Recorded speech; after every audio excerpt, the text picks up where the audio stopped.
Good morning दोस्तों, नमस्कार। कैसे हैं आप लोग? उम्मीद है आप सभी अच्छे होंगे, कुशल होंगे और स्वस्थ होंगे। तो चूँकि कई दिनों से मैं अपने पर्सनल कुछ बातें आप लोगों से शेयर करना चाह रहा था, लेकिन कुछ खुद की व्यस्तता होने के कारण मैं नहीं कर पा रहा था। तो आज मैंने सोचा कि आज आपसे कुछ बातें शेयर करूं और कुछ बातें आप लोगों से करूं और आप लोगों को कुछ मोटिवेट करूं, ताकि आप अच्छे से तैयारी कर पाएँ।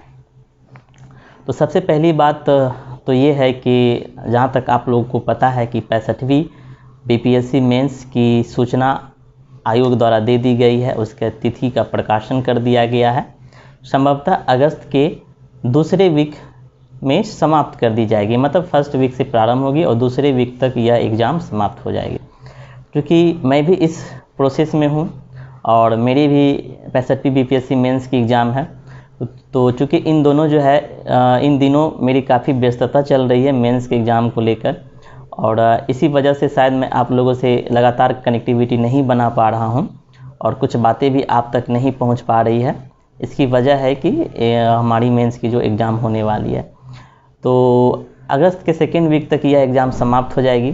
उसके बाद मैं आपसे लगातार बना रहूँगा, आपके सारे समस्याओं का समाधान करूँगा, आपके सारे चीज़ों को समय पे दी जाएगी, नोट्स प्रोवाइड, रिजल्ट वगैरह वगैरह सारी चीज़ आपको समय पे दी जाएगी। तो चूँकि जब तक मेरी एग्ज़ाम समाप्त नहीं हो जाती है तो आपको कुछ असुविधा हो जाती है, इसके लिए मैं आप लोगों से माफ़ी मांगता हूँ। और कुछ दिन का समय है, आप मुझे कुछ दिन का समय दें, फिर मैं बिल्कुल फ्री हो जाऊँगा और सारा समय आप लोगों के लिए दूँगा। कुछ लोगों का मैसेज भी यह भी आ रहा है कि पीटी के साथ साथ मेंस की कक्षाएं भी प्रारंभ की जाए ग्रुप के माध्यम से। तो उन लोगों के लिए मैं कहना चाहता हूं कि जैसे ही मेरी मेंस की एग्ज़ाम समाप्त हो जाएगी तो मैं बिल्कुल फ्री हो जाऊंगा और मेरे ऊपर भी कोई प्रेशर नहीं होगा।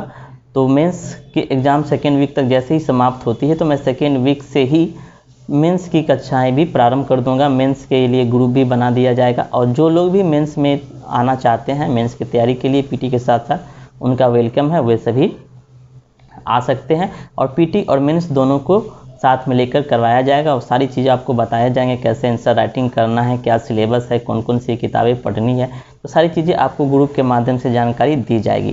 क्योंकि मैं अभी नहीं दे पा रहा हूँ क्योंकि मेरे पास अभी समय का अभाव है और आप समझ ही सकते हैं कि मुझे पढ़ाना भी है, खुद का भी पढ़ना है, स्टडी मटेरियल तैयार करने होते हैं, कोचिंग के काम करने होते हैं, तो बहुत सारे वर्कलोड होते हैं। तो इस वजह से मैं आप लोगों से थोड़ी भी दूरी बनाया हुआ हूँ और आई होप हम एग्ज़ाम के बाद पूरी तरह से कनेक्टिविटी में आ जाएंगे और आप लोग से लगातार कनेक्टिविटी में रहेंगे।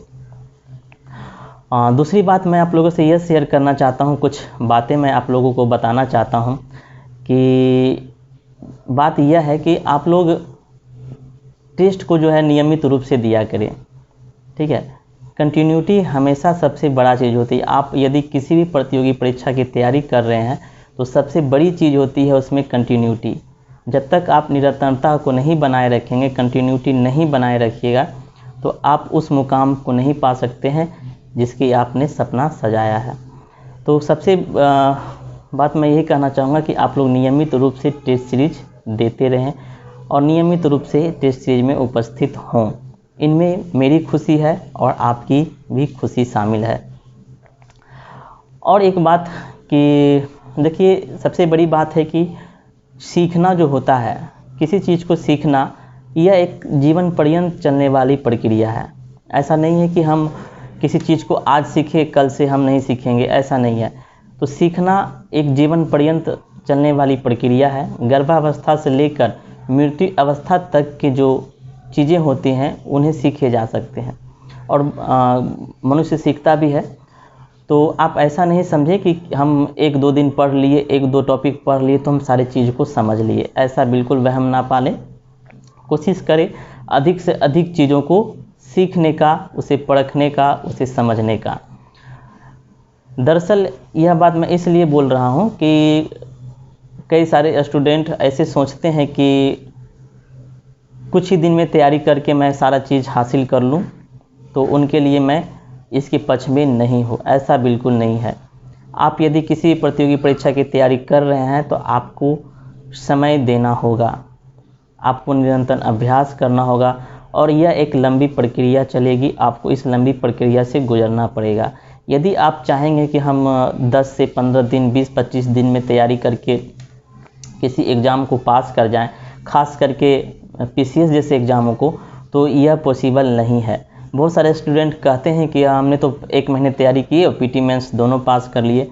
तो हो सकता है उनके ऊपर गॉड गिफ्ट हो, भगवान की ईश्वर की दी गई कृपा हो, तो वो 1 महीने तैयारी करके पीटी मेंस निकाल लिए हों। लेकिन मैं इसके पक्ष में नहीं हूँ, ठीक है। इसलिए मैं इनके पक्ष में बिल्कुल नहीं हूँ, क्योंकि यह जो प्रक्रिया है यह एक लंबी प्रक्रिया है और आपको इस लंबी प्रक्रिया से गुजरना होगा।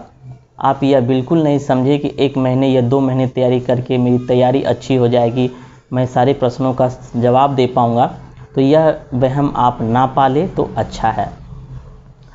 और अगली बात यह है कि आप लोग टेस्ट नियमित रूप से दें। कई सारे लोग ग्रुप में ऐसे हैं कि 2 दिन टेस्ट दिए, फिर 2 दिन अब्सेंट, फिर 2 दिन टेस्ट दिए, 2 दिन अब्सेंट। तो इस तरह के प्रोसेस को आप ना अपनाएं। सबसे बड़ी चीज़ आप कंटिन्यूटी रखें, और जब तक आपके अंदर कंटिन्यूटी नहीं आएगा आप चीज़ों को आसानी से नहीं सीख पाएगा। जैसे कि फॉर एग्जांपल आप हमारे टेस्ट सीरीज को ही ले लीजिए। अगर आपने आज टेस्ट सीरीज नहीं दिया, आज के नोट्स आपने नहीं पढ़े, तो ग्रुप में कल फिर एक नए टॉपिक दिए जाएंगे, कल फिर एक नए टेस्ट लिए जाएंगे, तो आपके माइंड में धीरे धीरे ये प्रेशर आते जाएगा। कल के टॉपिक जैसे ही आपको ग्रुप में मिलेंगे, आपके माइंड में यह आएगा कि हम कल का टॉपिक छोड़ो बाद में पढ़ लेंगे, आज चूँकि इसी टॉपिक से टेस्ट सीरीज होगा तो क्यों ना आज इसी टॉपिक को पढ़ ले। तो ऐसा माइंड में बात आती है और लोग वही करते भी हैं।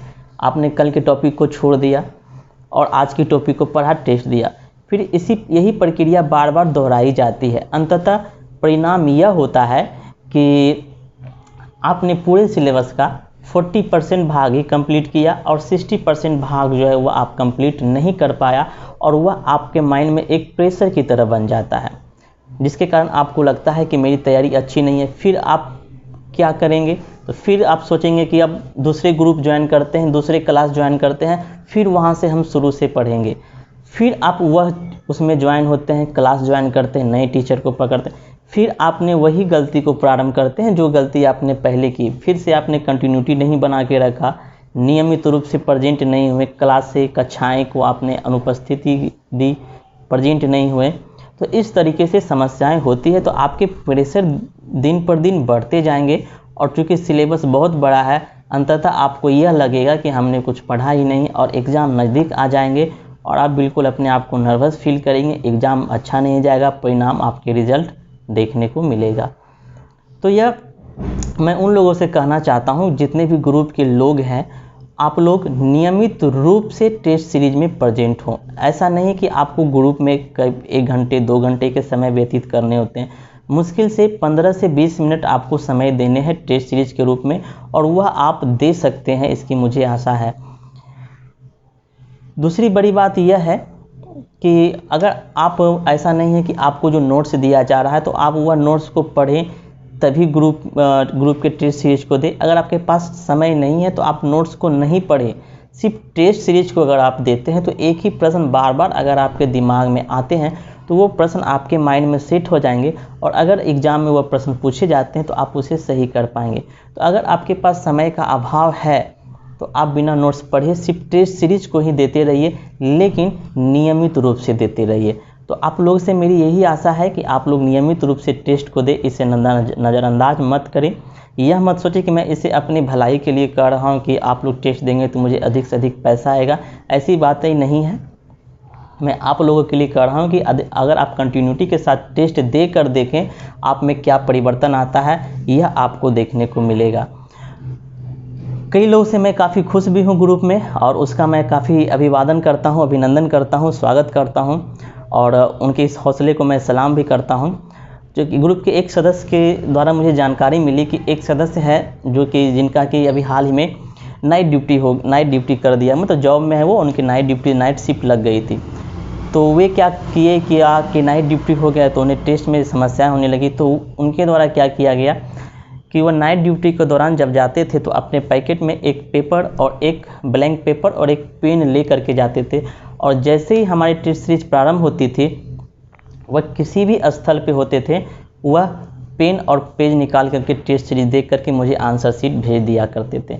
तो मैं उनसे काफ़ी प्रभावित हुआ और उन पे काफ़ी गर्व भी महसूस किया कि ये लोग, कुछ लोग ऐसे हैं जिनके द्वारा इतने मतलब बिजी व्यस्तता रहने के बावजूद भी वह हमारे इस मुहिम से जुड़े हुए हैं। तो मैं उनसे काफ़ी प्रसन्न हुआ और काफ़ी खुश भी हुआ कि आप, और मैंने उनसे सराहा भी कि आप अपने जीवन में ज़रूर दूसरी सफलता हासिल करेंगे। पहली सफलता तो उन्होंने हासिल कर लिए कि जॉब ले लिए, दूसरी सफलता भी वह ज़रूर हासिल करेंगे, क्योंकि वह जॉब में रह करके अगर इतने बड़े प्रयास वह कर रहे हैं तो यह कम प्रशंसनीय नहीं है।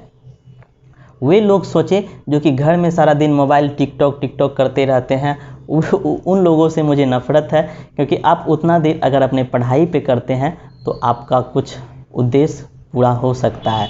दूसरी बात, कई सारे ग्रुप में ऐसे लोग हैं जो कि किसी न किसी सरकारी सेवा में कार्यरत हैं। बहुत लोग ऐसे हैं जो कि बिहार पुलिस में हैं, बहुत सारे लोग, कुछ महिला ऐसे हैं जो कि बिहार पुलिस में हैं, कई सारे रेलवे में हैं, कई सारे गार्ड्स हैं, कई सारे टेक्नीशियंस हैं।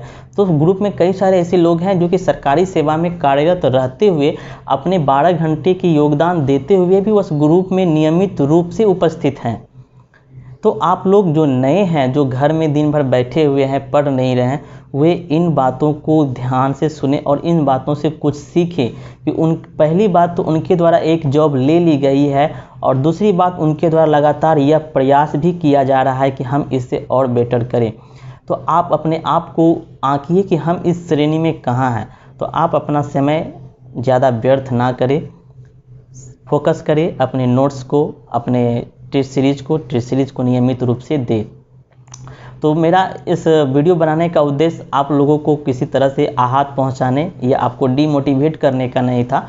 मैं साफ शब्दों में कहना चाहता हूं कि आप लोग इसे गंभीर रूप से ले, गंभीर रूप से समझे और नियमित रूप से ले, इसे नज़रअंदाज बिल्कुल ना करें। ठीक है, बिल्कुल नज़रअंदाज ना करें, नियमित रूप से करें और नियमित रूप से टेस्ट सीरीज में उपस्थित हों। वैसे अगर आपके पास कोई जटिल समस्या आ जाती है, कहीं आप फंस गए हैं, कहीं आप चले गए, कुछ विषय मतलब एक इमरजेंसी आपके पास आ गई हो, तभी आप टेस्ट सीरीज को नज़रअंदाज करें, अन्यथा इसे नज़रअंदाज मत करें, क्योंकि यह टेस्ट सीरीज जो है वह आप लोगों के लिए चलाई जा रही है और यह इतना इम्पोर्टेंट है आपके एग्ज़ाम के लिए। जितने सारे प्रश्न पूछे जाते हैं वे सारे प्रश्न जो है वह कहीं ना कहीं से पूछे गए प्रश्न हैं। आप चाहें तो आप किसी भी सेट उठा करके देख सकते हैं। तो बहुत सारे टॉपिक को कवर करवाया गया है इसमें। तो आप लोग, दूसरी बात कि आप लोग कई अन्य चीज़ों को भी पढ़ते रहें, एनसीईआरटी की बुक वगैरह को भी पढ़ते रहें। इसके लिए मैं एक अलग से वीडियो बनाऊंगा कि कौन कौन सी किताबें पढ़नी है बीपीएससी, पीटी और मेंस के लिए, चूँकि अभी मैं थोड़ा व्यस्त हूँ। तो इस सब के लिए आप बिल्कुल ना सोचें, मैं आपको समय समय पर सारी चीज़ की जानकारी देते रहूँगा। तो मेरा बस यही कहना है और आप लोग से रिक्वेस्ट है कि आप लोग, दिल से रिक्वेस्ट है कि आप लोग नियमित रूप से टेस्ट सीरीज में प्रेजेंट हो। यदि आप प्रेजेंट होंगे तो मुझे इससे खुशी मिलेगी कि आज मेरे ग्रुप के सारे लोग प्रेजेंट हुए हैं और मुझे अपने आप में एक गर्व महसूस होगा कि मेरे द्वारा जो मुहिम चलाया जा रहा है, जो अभियान चलाया जा रहा है, उसमें मैं सफल हूँ। यदि आप लोग टेस्ट सीरीज में उपस्थित नहीं होंगे तो मैं अपने आप को समझूंगा कि मेरे अंदर कुछ ना कुछ कमजोरी है, जिसके कारण हमारे जो सदस्य हैं वह टेस्ट सीरीज में उपस्थित नहीं हो पा रहे हैं। तो कृपया कर आप इसे मेरी कमजोरी ना बनाएं, अपनी कमजोरी बनाएं, क्योंकि जिस दिन मुझे मेरी कमजोरी इसमें दिखने लगेगी तो मैं इसमें टूटता हुआ दिखाई दूंगा और आप इसमें बिखरते हुए दिखाई देंगे। तो आप इसे अपनी कमजोरी को समझें और अधिक से अधिक संख्या में टेस्ट सीरीज में उपस्थित हों और मेरे मनोबल के साथ साथ आप अपने मनोबल को भी बढ़ाएं, ताकि मैं इस विषम परिस्थिति में, क्योंकि मेरी मेंस का एग्ज़ाम है, तो इसे एक विषम परिस्थिति ही समझे, क्योंकि मैं इस विषम परिस्थिति में भी आप लोगों की सहायता कर सकूं, आप लोगों से लगातार जुड़ा रहूं। तो धन्यवाद, आप लोग बने रहे टेस्ट सीरीज में, प्रेजेंट होते रहें। आज मैं देखना चाहता हूं कि आज कितने लोग हमारे टेस्ट सीरीज में प्रेजेंट होते हैं, हमारे इस वीडियो को देख करके मोटिवेट होकर के। तो फिर मिलते हैं नेक्स्ट वीडियो में। धन्यवाद, ख्याल रखिए, स्वस्थ रहिए, घर पे रहिए। Thank you.